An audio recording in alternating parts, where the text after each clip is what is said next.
کی وہ پختہ خیالی نہ رہی، برق طبعی نہ رہی، شعلہ مقالی نہ رہی، رہ گیا رسم ازاں روح بلالی نہ رہی، فلسفہ رہ گیا تلقین غزالی نہ رہی، مسجدیں مرثیاں خواہیں کہ نمازی نہ رہے، یعنی وہ صاحب اوصاف حجازی نہ رہے۔ عزیزان ملت اسلامیہ، اللہ جل مجدہ الکریم نے قرآن مقدسہ کے اندر ارشاد فرمایا، وَإِذْ قَالَ رَبُّكَ لِلْمَلَائِكَةِ إِنِّي جَاعِلٌ فِي الْأَرْضِ خَلِيفَةً قَالُوا وَتَجْعَلُ فِيهَا مَن يُفْسِدُ فِيهَا وَيَسْفِكُ الدِّمَاءَ وَنَحْنُ نُسَبِّحُ بِحَمْدِكَ وَنُقَدِّسُ لَكَ قَالَ إِنِّي أَعْلَمُ مَا لَا تَعْلَمُونَ۔ عزیزان ملت اسلامیہ، رب نے جب اپنے فرشتوں سے کہا، اے میرے فرشتوں، میں زمین میں اپنا ایک نائب بنانا چاہتا ہوں، اپنا ایک خلیفہ بنانا چاہتا ہوں، فرشتوں نے عرض کیا، مولا تو زمین پر ایسے انسان کو خلیفہ بنائے گا، ایسے کو اپنا نائب بنائے گا جو زمین میں جا کر کے جھگڑا و فساد کرے، زمین میں جا کر کے خوریزی کرے۔ پروردگار، ہم تیری تسبیح بیان کرتے ہیں، ہم تیری تعریف و توصیف کرتے ہیں۔ رب نے فرمایا، انی اعلم ما لا تعلمون، جتنا بہتر میں جانتا ہوں تم نہیں جانتے ہو۔ عزیزان ملت اسلامیہ، اللہ رب العزت نے زمین میں اپنا نائب بنانے کا اعلان کر دیا۔ اللہ نے حضرت جبرائیل کو حکم دیا، اے جبرائیل جاؤ زمین کے بیچوں بیچ سے ایک مٹھی خاک اٹھا کر کے لے کر کے آؤ۔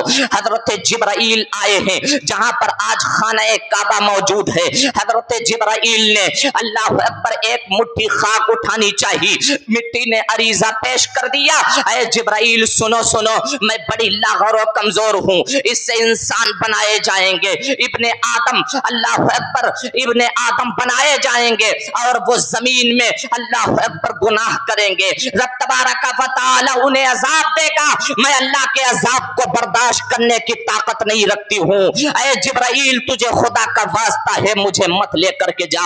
اللہ اکبر، حضرت جبرائیل واپس چلے گئے، اللہ نے حضرت اسرافیل کو بھیجا، اسرافیل سے مٹی نے وہی عریضہ پیش کیا، اسرافیل بھی واپس چلے گئے، میکائیل آئے، میکائیل سے وہی عریضہ پیش کیا، میکائیل بھی واپس چلے گئے، اللہ نے حضرت اسرائیل کو بھیجا، بھیجنے کے بعد کہا، اے اسرائیل جاؤ جاؤ زمین کے بیچوں بیچ سے ایک مٹھی خاک اٹھا کر کے لے کر کے آؤ، میں اس سے اپنا ایک نائب بناؤں گا، اپنا ایک خلیفہ بناؤں گا۔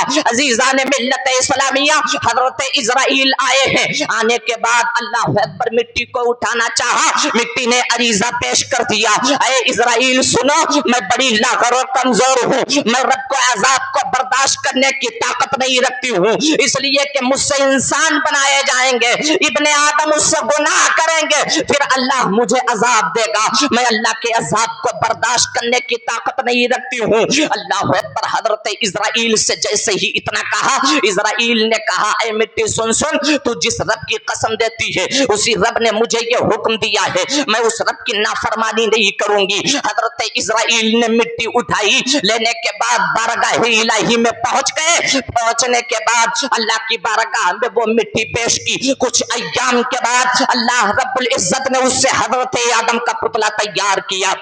حضرت آدم کا پتلا تیار کرنے کے بعد اللہ نے اس کے اندر روح ڈالنی چاہیے، جیسے ہی روح سینے تک پہنچی، حضرت آدم نے اٹھنے کی کوشش کی، فرشتوں نے کہا یہ کتنی جلدی اٹھنے کی کوشش کر رہا ہے۔ اللہ اکبر، رب نے ارشاد فرمایا، ہم نے انسان کو جلد باز پیدا فرمایا۔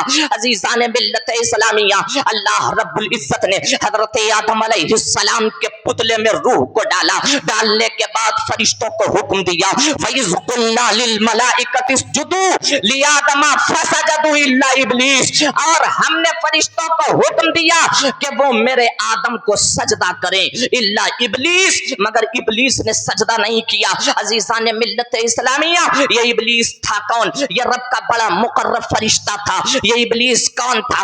اس نے کئی ہزار برس اللہ کی عبادت کی زمین میں، اللہ اکبر، زمین میں عبادت کرنے کے بعد اس نے رب کی بارگاہ میں عریضہ پیش کیا، مولا تو مجھے آسمانوں پر اٹھا لے، اے پروردگار میں تیری عبادت کرنا چاہتا ہوں۔ رب نے اللہ اکبر اس عزازیل کو پہلے آسمان پہ بلایا، بلانے کے بعد اس نے عبادت کی، عبادت کرنے کے بعد دوسرے پہ گیا، دوسرے پہ رب کی عبادت کی، تیسرے آسمان پہ گیا، تیسرے پہ اس نے رب کی عبادت کی، چوتھے آسمان پہ گیا، چوتھے پر اس نے رب کی عبادت کی، پانچویں آسمان پہ گیا، پانچویں آسمان پر اس نے رب کی عبادت کی، چھٹے آسمان پر گیا، چھٹے آسمان پر اس نے رب کی عبادت کی، ساتویں آسمان پہ گیا، ساتویں آسمان پر اس نے رب کی عبادت کی، پھر کہا مولا مجھے عرش معلیٰ کے نیچے بلا لے، پروردگار عالم میں وہاں آ کر کے تیری عبادت کرنا چاہتا ہوں۔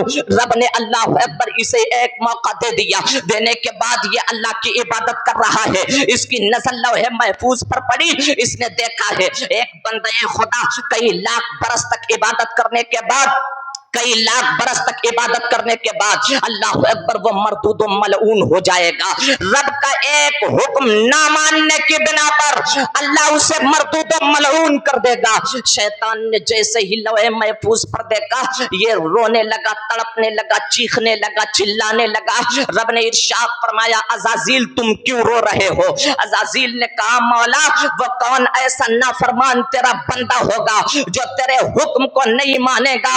اللہ اکبر۔ رب نے ارشاد فرمایا عزازیل ذرا اتنا تو بتا دو جو انسان اگر اپنے رب کی عبادت نہ کرے، اپنے رب کا حکم نہ مانے، اس کے ساتھ کیا ہونا چاہیے؟ عزازیل نے کہا مولا اس پر تیری لعنت ہوگی۔ اللہ نے ارشاد فرمایا اے عزازیل یہ بات تم اپنے پاس لکھ کر کے رکھ لو۔ عزازیل نے اس بات کو لکھ کر کے رکھ لیا۔ یہ عزازیل اتنا اللہ کا قرب حاصل کر چکا تھا، کئی ہزار برس تک یہ جنت کا خزانچی رہا، کئی ہزار برس تک اس نے فرشتوں کو واضح و نصیحت کی، کئی ہزار برس تک، کئی ہزار برس تک یہ فرشتوں کو درس و تدریس دیتا رہا۔ یہ اتنا مقرب تھا فرشتے بھی آپس میں یہ مشورہ کرنے لگے تھے اگر مجھ سے کوئی خطا ہو جائے گی تو عزازیل کا واسطہ دے کر کے رب کی بارگاہ میں عریضہ پیش کریں گے، اللہ ہماری خطا کو بخش دے گا۔ عزیزان ملت اسلامیہ پھر وہ وقت بھی آ گیا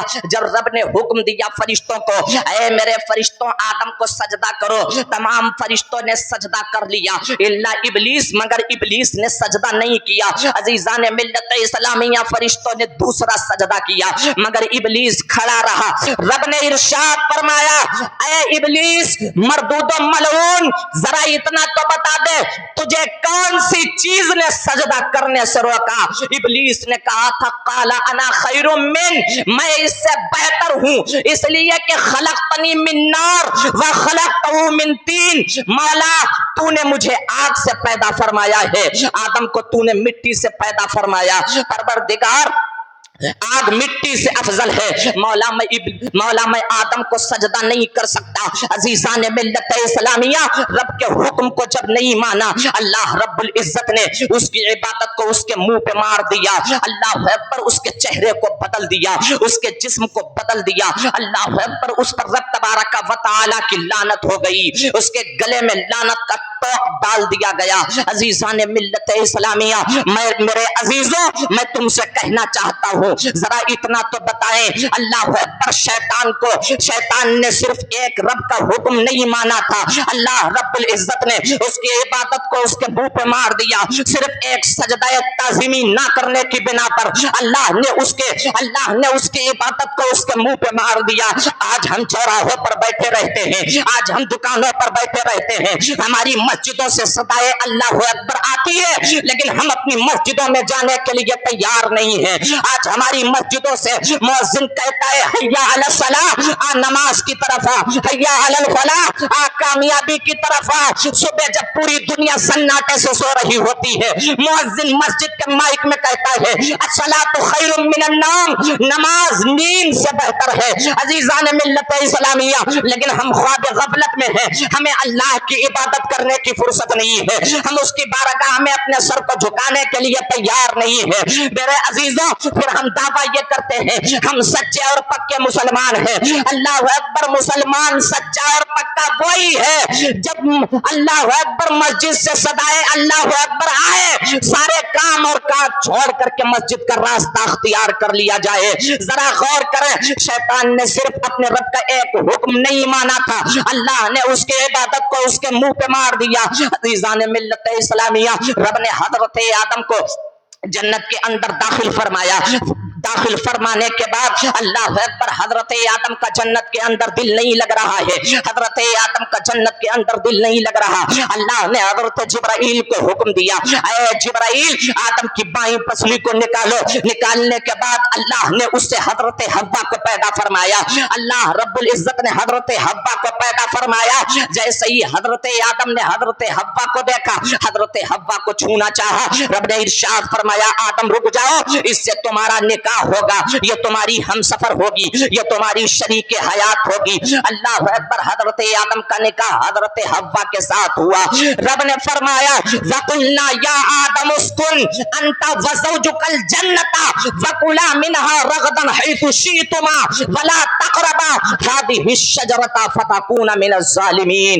اور ہم نے آدم کو اور اس کی بیوی کو جنت کے اندر رکھا اور کہا کہ اس میں سے کھاؤ اور پیو, وَلَا تَقْرَبَا هَٰذِهِ الشَّجَرَةَ فَتَكُونَ مِنَ الظَّالِمِينَ. اے آدم اس شجر ممنوعہ کی طرف مت جانا, اس لیے کہ اگر اس درخت کی طرف تم گئے, اگر تم نے اس کا پھل کھایا تو تم نافرمانوں میں سے ہو جاؤ گے. ادھر شیطان کے پیٹ میں درد ہوا. اللہ اکبر, حضرت آدم کو اس نے سجدہ نہیں کیا, رب نے اسے مردود و ملعون قرار دے دیا.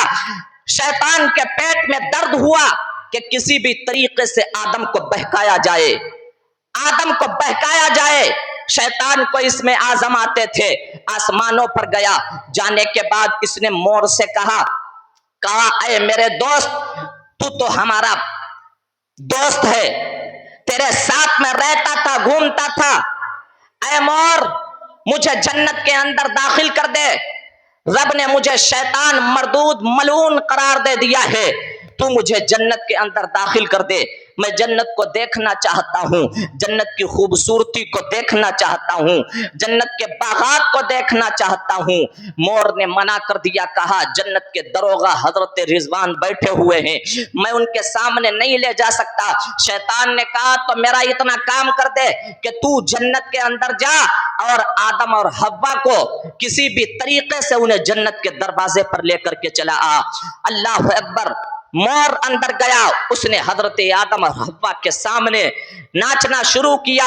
مور جب ناچتا ہے اپنے پروں کو کھول کر کے, اچھے اچھے انسان کی طبیعت مور کی طرف مائل ہو جاتی ہے. مور ناچتے ناچتے حضرت آدم اور حوا کو جنت کے دروازے پر لے کر کے آیا. ادھر حضرت سانپ جنت کے دروازے پر ہے. شیطان نے کہا اے سانپ تو ہمارا دوست ہے, مجھے جنت کے اندر لے چل. سانپ نے منع کر دیا, کہا میں نہیں لے جا سکتا, اس لیے کہ حضرت رضوان کی نگہبانی ہے, وہ نگاہ رکھتے ہیں, کیسے لے جاؤں. ابلیس نے کہا تو اپنے منہ کو کھول, میں تیرے منہ کے اندر بیٹھ جاؤں, مجھے جنت کے اندر لے جا کر کے چھوڑ دے. اللہ اکبر, سانپ کے منہ میں ابلیس بیٹھ گیا. بیٹھنے کے بعد سانپ نے جنت کے دروازے پر ابلیس کو چھوڑ دیا. جیسے ہی ابلیس کی صورت حضرت آدم اور حضرت حوا نے جنت کے اندر دیکھی, اس کا چہرہ بدل چکا تھا, جسم بدل چکا تھا.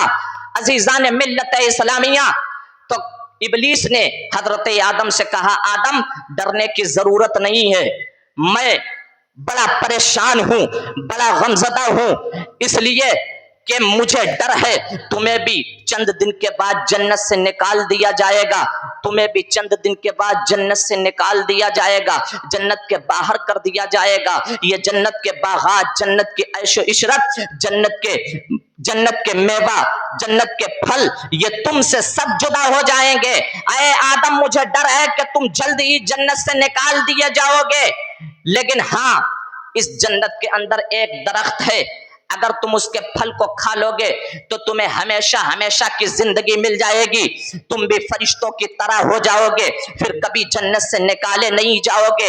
حضرت آدم کو بہکایا، حضرت آدم نے منع کر دیا، منع کرنے کے بعد اللہ اکبر جب حضرت آدم پہ اس کا داؤ نہ چل سکا، حضرت حوا کو بہکایا، بہکانے کے بعد اللہ اکبر اس درخت کی گندم کے درخت کے پاس لے کر کے گیا، اس نے ایک پھل توڑا، کہا اس پھل کے کھانے سے کچھ بھی نہیں ہوتا ہے، دیکھو میں کھا کر کے دکھاؤں۔ سب سے پہلے ابلیس نے اس پھل کو کھایا، اس کے بعد میں حضرت حوا کو کھلایا، کھلانے کے بعد اللہ اکبر حضرت حوا نے اس پھل کو حضرت آدم کو کھلا دیا۔ رب نے ارشاد فرمایا آدم جب میں نے منع کیا تھا وَلَا تَقْرَبَا هَٰذِهِ الشَّجَرَةَ فَتَكُونَ مِنَ الظَّالِمِينَ، اے آدم اس درخت کی طرف مت جانا ورنہ تم نافرمانوں میں سے ہو جاؤ گے۔ عزیزان ملت اسلامیہ، رب تبارک و تعالی نے تمام کو مور اور سانپ کو حضرت آدم حوا اور ابلیس کو زمین پر پھینک دیا۔ وَقُلْنَا اهْبِطُوا بَعْضُكُمْ لِبَعْضٍ عَدُوٌّ، اور آپس میں سب ایک دوسرے کے دشمن ہو گئے۔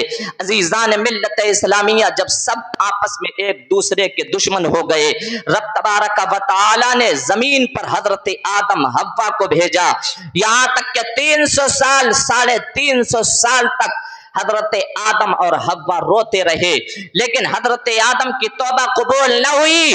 پھر وسیلہ دیا، آقا کریم کا نام یاد آیا، کہا مولا تجھے اس اپنے آخری پیغمبر کا واسطہ ہے جس کا نام تو نے اپنے نام کے ساتھ ملا کر کے رکھا ہے، پروردگار اس نبی کا واسطہ ہماری توبہ کو قبول فرما۔ جیسے ہی آقا کریم کا وسیلہ حضرت آدم نے دیا، حضرت آدم کی توبہ قبول ہو گئی۔ اعلیٰ حضرت نے کہا سرور کہوں کہ مالک مولا کہوں تجھے، باغ خلیل کا گلے زیبا کہوں تجھے، تیرے تو بس وعید پناہی سے ہے بری، حیران ہوں میرے شاہ میں کیا کیا کہوں تجھے۔